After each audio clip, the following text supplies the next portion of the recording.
juga untuk kehati-hatian itu ya Gus ya. Ya.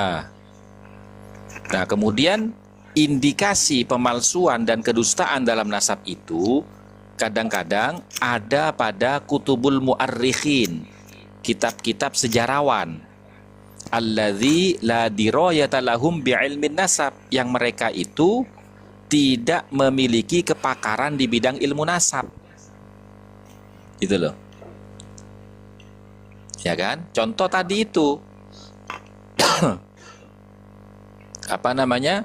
Ilmu nasab itu kan berisi informasi, ya, sejarah, tempat, waktu, dan seorang tokoh historis yang berlandaskan dari apa? Kemungkinan-kemungkinan. Nah, ketika sudah diverifikasi akan kebenarannya, itu sudah masuk ke dalam ilmu nasab, gitu loh.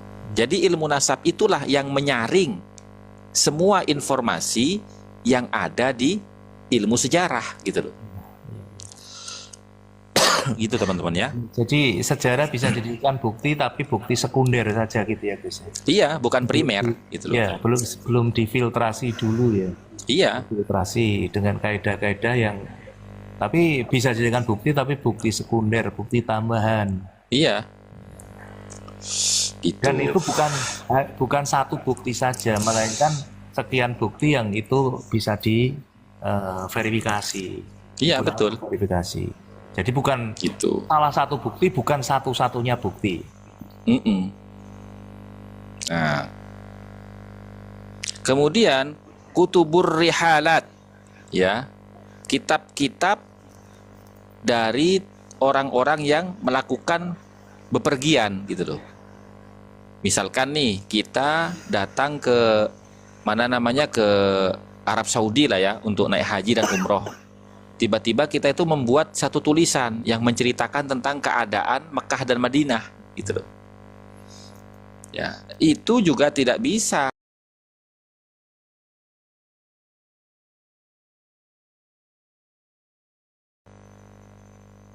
gitu loh. Karena objektivitasnya kurang ya, karena singkatnya waktu. Iya, kenapa? Farrihalatu la ya'lamu haqiqata bi ahli diyar. Karena seseorang yang sedang melakukan perjalanan itu, dia tidak tahu, ya, hakikat daripada tradisi dan adat istiadat serta hubungan para penduduk yang dia temui, Ya, gitu loh. Karena apa? Karena dia hanya mendapatkan informasi singkat, gitu ya, loh. traveler gitu ya Gus ya, Ya, rihala itu traveler, traveler. gitu. Ya, seperti kan kitab Mir'atul Haramain, itu kan kitab traveler itu, Iya, travel. Jadi gitu hanya loh. mendapatkan kabar-kabar singkat, kabar angin bahasanya begitu ya. Iya, seperti contoh misalkan ya, ketika para Ba'alawi itu menisbahkan nasabnya Wali Songo kepada Abdul Malik bin Alwi Amil Fakih Ba'alawi, itu kan berdasarkan apa? Catatan orientalis Belanda yang sedang melakukan traveling ke Indonesia, gitu loh. Nah, selain dia melakukan traveling, si pelaku ini adalah orang-orang orientalis. Nah, gitu loh. Nah, padahal kutubul mustasyrikin al-maghradin, ya, kitab-kitab orientalis al-maghradin yang bias isinya, kenapa dikatakan bias? Karena dia hanya mendapatkan informasi singkat, gitu loh. Nah, itu juga termasuk pemalsuan dan kedustaan, indikasi, gitu loh. Bisa diindikasikan. Iya. Nah, itu jelas nih. Nah, ini jelas nih, saya tunjukkan ya. Di dalam kitab apa namanya, Syamsuz Dhahirah. Syamsuz Dhahirah itu karya daripada Habib Abdurrahman bin Muhammad bin Husin al-Masyhur yang menjadi kitab induk Rabithah Alawiyah. Itu loh. Ini saya tunjukkan dulu teman-teman. Syamsuz Dhahirah mana ya?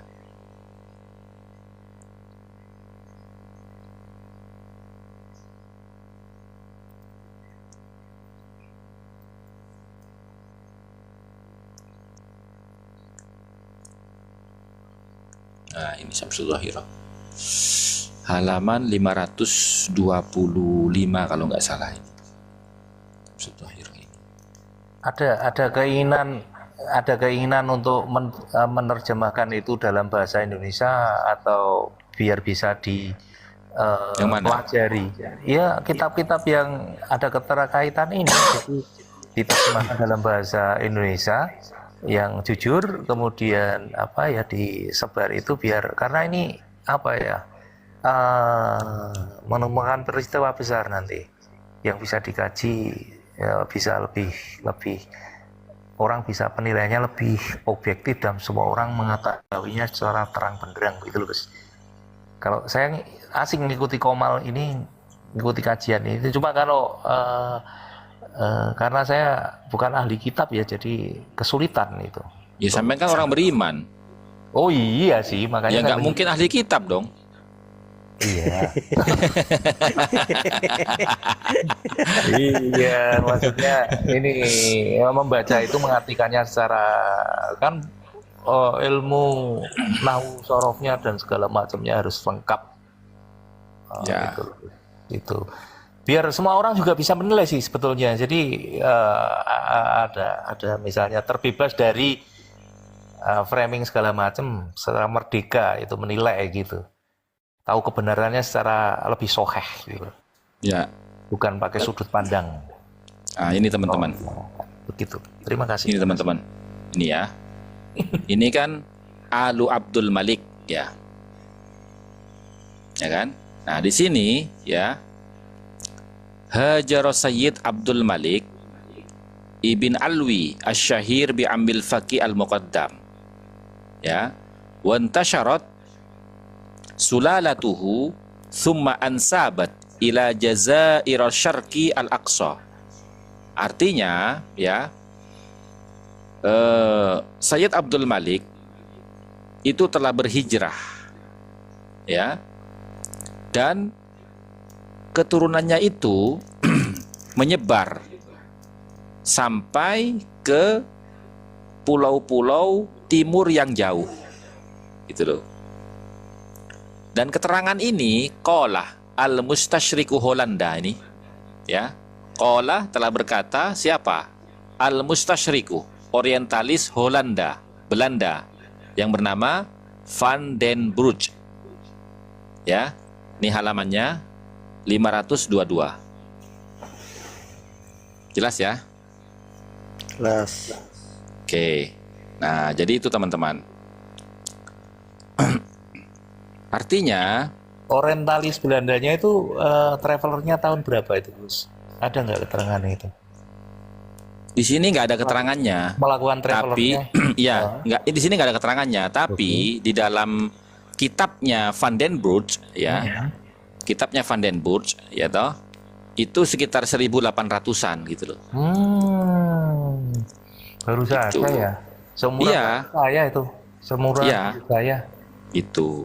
Jadi dia menulis kitab itu adalah ya apa namanya, komunitas orang Arab yang ada di Hindia Belanda gitu loh. Iya, yang terdekat ya karena traveler. Ya.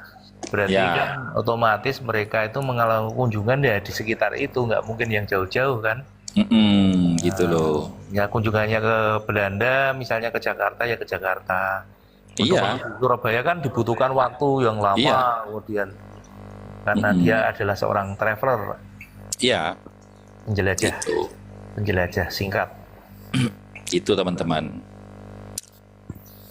Gitu. Oke. Van der Broek. Jadi itu diisbat oleh Van der Broek itu ya, urjukannya. Iya. Itu pun saya 1800 pas perang Diponegoro itu. Iya, betul. Lah kemudian as-safhul ikhbariyah allati laisa min sya'niha ilmun nasab. Ya, naskah yang berisi sejarah ya, yang tidak termasuk dalam kategori ilmu nasab, seperti kitab-kitab kisah-kisah metodologi. Mitos-mitos itu loh. Dongeng, Gus. Dongeng ya, dongeng. Hikayat dongeng. Ya, itu tidak bisa. Nah, sementara keterangan-keterangan dari para Ba'alawi ini kebanyakan isinya dongeng gitu loh. Yang tidak bisa diverifikasi secara ilmiah. Iya. Gitu loh. Gitu. Gitu teman-teman. Pada intinya hampir semua orang kalau ada penjelasan seperti ini sangat memahami sekaligus, sangat memahami. Cuma mereka memutarbalikkan kadang ya, bukan mereka ya, ya orang yang berkepentingan itu memutarbalikkan dengan ayat-ayat yang rumit dipahami sehingga mereka kan terjebak seakan-akan itu kebenaran. Ya karena kan gini, karena kan tujuan mereka itu bukan untuk mencari kebenaran, tapi membangun pembenaran gitu loh. Iya. Gitu. Punya tujuan tertentu yang di luar masalah itu. Iya. Kemudian mereka membungkusnya dengan urusan itu gitu. Iya. Jadi gini Mas pecinta, pada dasarnya antara Gus Hasan dan Ibnu Khodi itu beda poin kaidah. Beda poin kaidahnya. Iya. Tadi kalau kan Gus Hasan pakai qot'i, kalau Ibnu Khodi pakainya dzonni. Makanya kalau pakai dzonni nanti banyak orang yang mencangkokkan tuh nama-nama pakai leluhur yang terkenal gitu. Iya, jadi itu kan masalah dzonni dan lain. Tadi makanya saya kan tadi kaidahnya dzonni ada yang pasti apa namanya. Makanya katanya kan tadi kamu yakin orang itu anaknya itu kan perkiraan ya. Tak tanya kembali lah, kamu anaknya bapakmu enggak? Anaknya bapakmu pasti nggak pasti ya, itu ada yang pasti kok kan seperti itu. Jadi qot'i dan kan ada parameter, cuma kan saya nggak menggunakan istilah-istilah yang memang bahasa kitab atau bahasa Arab gitu. Jadi tak kejar terus, memang tak kejar. Saya hanya melakukan penalaran yang wajar sebetulnya gitu aja. Terus turun. Iya. Males ngelayani saya katanya. Iya betul. Ya kenapa? Karena begini, gini loh ya. Hakikat kebenaran itu tidak akan pernah bertentangan dengan semua disiplin keilmuan. Betul, Gus. Baik internal maupun eksternal. Tidak akan pernah itu. Iya. Itu loh. Contoh ya, misalkan begini. Ketika Al-Qur'an itu mengatakan bahwasanya Allah itu Maha Satu, Maha Esa, terkonfirmasi kan di dalam kitab Injil, dalam kitab Taurat, terkonfirmasi Tuhan itu satu, yaitu Allah kan. Adapun ketika mereka mengatakan ada Tuhan Anak, Tuhan Bapa, Tuhan Ibu, itu kan cabangnya, tapi usulnya kan sama, Allah juga toh. Itu loh. Nah di situ teman-teman, makanya ketika logika kita itu betul-betul mencari kebenaran bukan pembenaran, pasti tidak akan pernah bersinggungan dengan semua disiplin keilmuan. Iya. Jadi arti kata lain adalah kebenaran itu bisa diuji dengan parameter ilmu apapun. Iya. Karena kalau bab nasab ini kan mendekati ilmu pasti, karena berkaitan dengan orang dilahirkan, orang yang pernah hidup, bukan orang yang ilustratif atau orang yang fiktif. Iya. Betul. Iya. Jadi ketika orang punya parameter untuk mengujinya dengan ilmu qiyafah berwujud DNA atau hitung-hitungan yang lain, jika ada ilmu yang itu sah-sah saja. Nah, sekarang saya buktikan ya, bahwasanya kebenaran, hakikat kebenaran itu tidak akan pernah bertabrakan dengan ilmu apapun.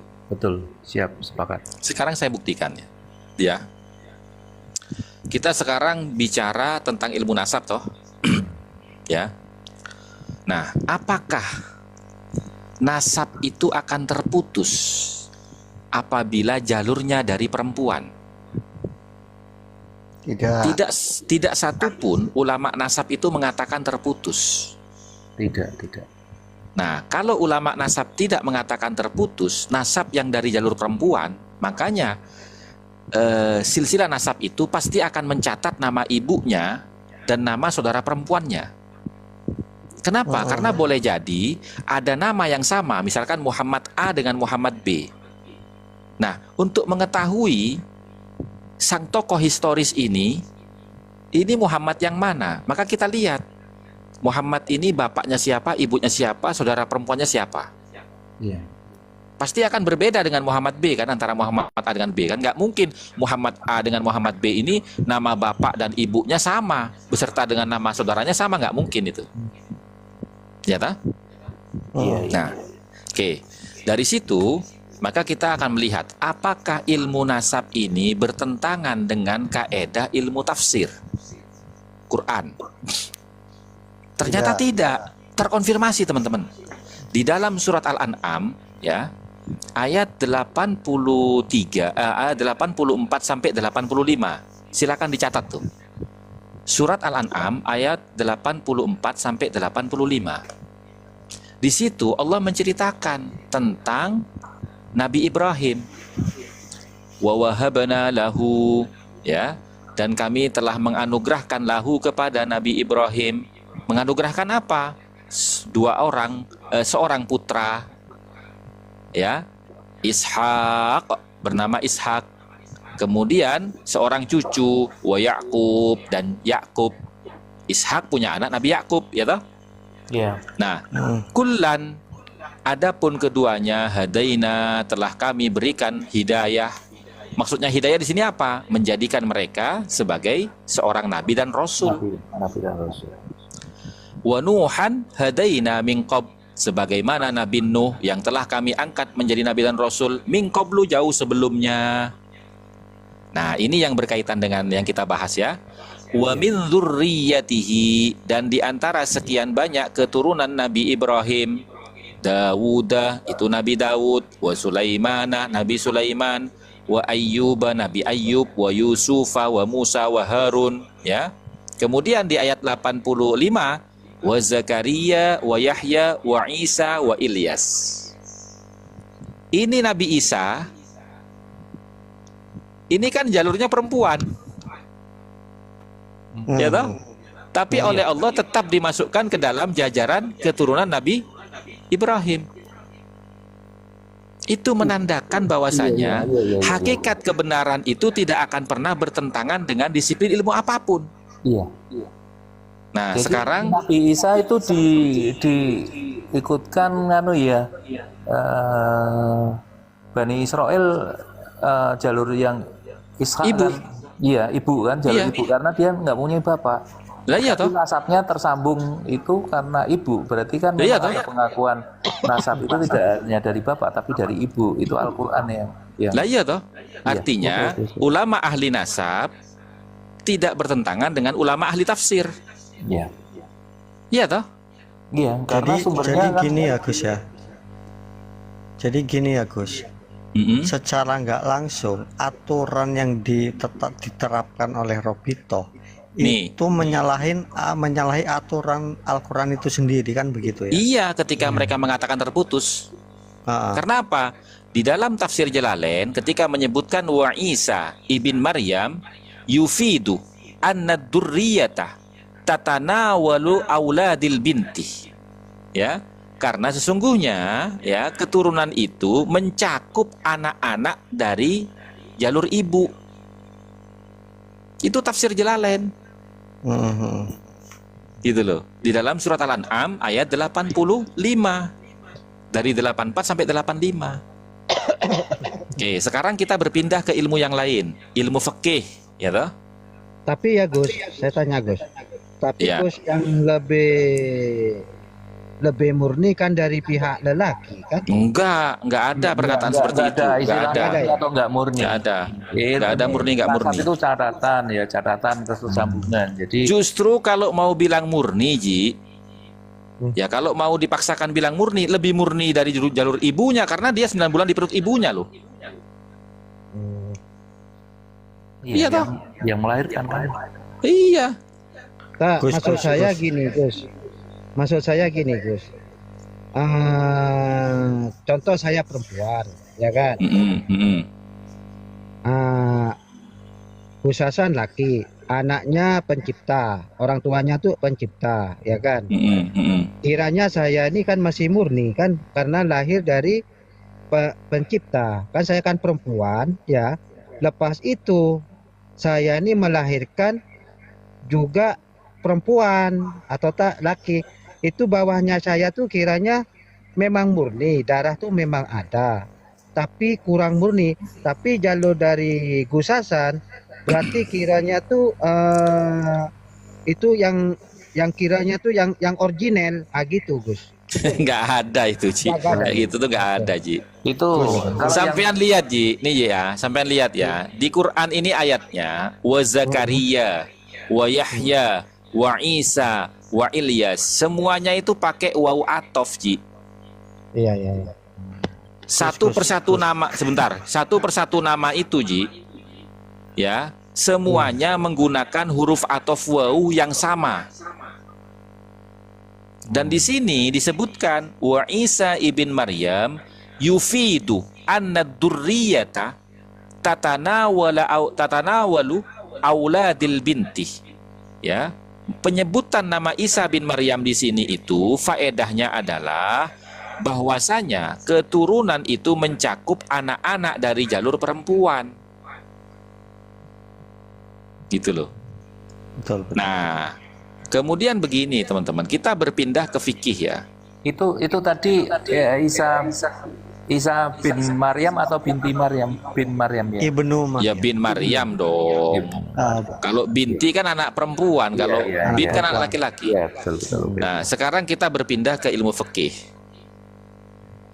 Nah, sekarang di ilmu fikih kira-kira anak perempuan dapat hak waris apa enggak? Dapat. Dapat. Tapi seperempat. Bukan masalah itunya, Ji. Kalau itu beda itu, bukan pembahasan dalam nasab itu. Oh, gitu.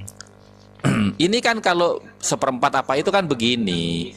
Laki-laki itu yang menjadi tulang punggung keluarga. Sementara perempuan itu dijamin oleh laki-laki. Maka wajar kalau laki-laki itu bagiannya lebih besar dalam hak warisnya. Karena dia menanggung anak orang. Gitu loh. Gitu ya. Nah, sementara kalau perempuan itu kan dia ditanggung oleh laki-laki, Oleh anak orang. ya kan? Maka wajar kalau dia bagiannya sedikit, gitu loh. Logisnya kan begitu, gitu. Nah, kemudian begini, kalau seumpamanya ada seorang perempuan nih, ya toh, punya anak laki-laki, apakah anak laki-laki si perempuan ini mendapat hak waris dari ibunya apa enggak? Dapat. Sudah, gitu loh, sudah, gitu teman-teman. Nah, jangan kita itu rancu dalam berpikir, ya toh, ya, karena begini, dalam interaksi sosial, ya, memang terkadang kita itu lebih menyematkan nama bapak dibandingkan nama ibu, Iya. ya toh? Iya, itu karena produk kebudayaan ya, Gus ya, produk kebudayaan. Iya, gitu loh. Karena ada beberapa yang di wilayah tertentu yang menyematkan dominan matrilineal, ibu, garis ibu, ada Iya. juga, gitu loh masalah. Iya. Jadi, ungkapan kita kan kebanyakan di daerah kita bapak, tapi di Betul. daerah lain kayak di Betul. Minang ya, Minang itu ibu ya, itu misalnya.